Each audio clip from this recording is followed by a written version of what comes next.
พิ่นเงานอนพี่น้องเลยนั่งเงานอนอยู่งกอยู่เขาบอกกล้านอนยันผัวมาหยอกมาซึ่ง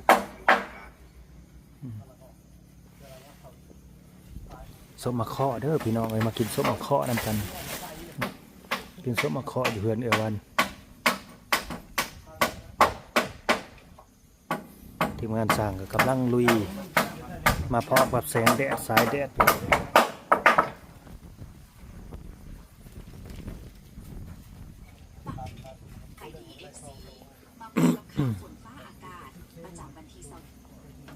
สบายได้ก็จะมีไฟอยู่เลยต่อไฟมาแต่ปุ๊บเสียงผมดึงมาฮอดสิ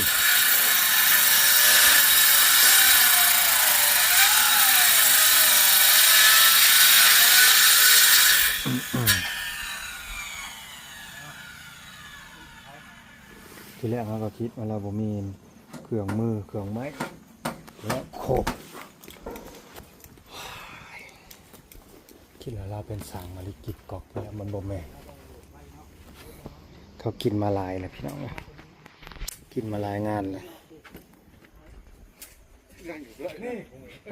โทษซับให้ออกมาตากที่แอร์จากมันสิบ่ใหม่บ่ของแท้บ่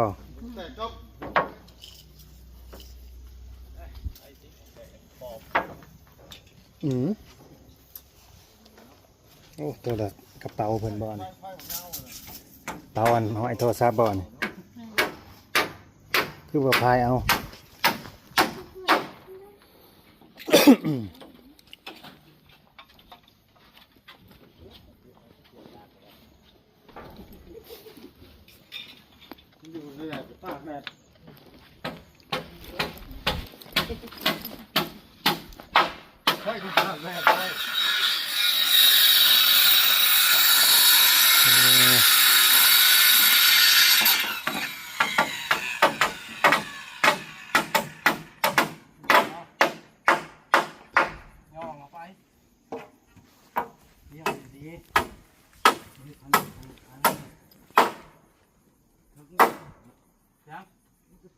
เอาโตตั้งมันก็ได้ได้2 4เรียนหอกใส่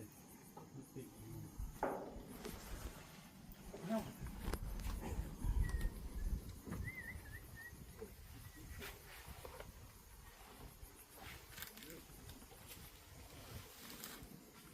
ด้ไหม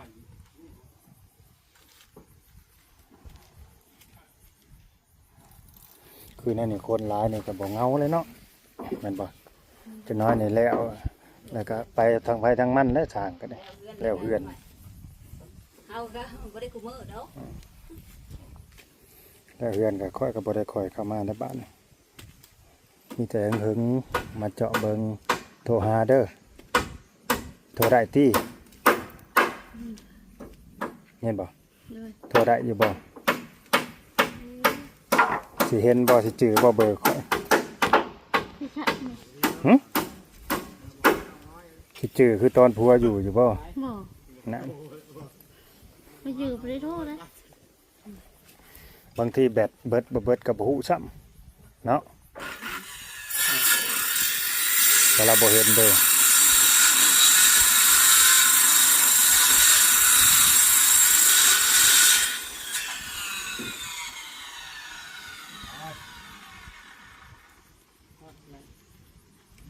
มือจอมือนะไอ้เดี๋ยวจับไปย่ำเบ้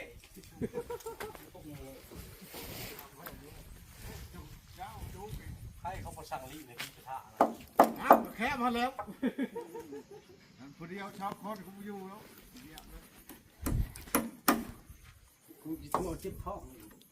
ไปปลั๊กคุณว่าเราคันเจียวแจ้งกูอยู่เพื่อเลยใช่พิชาท่านทำชีวิตเลยไปย่ำเข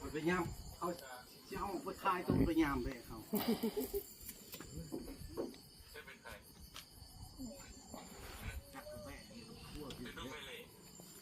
ว่าไปกินเชื้อเขาเขาอายุบัดนี้ว่าไปกินเชื้อมันพ่อชอบดิ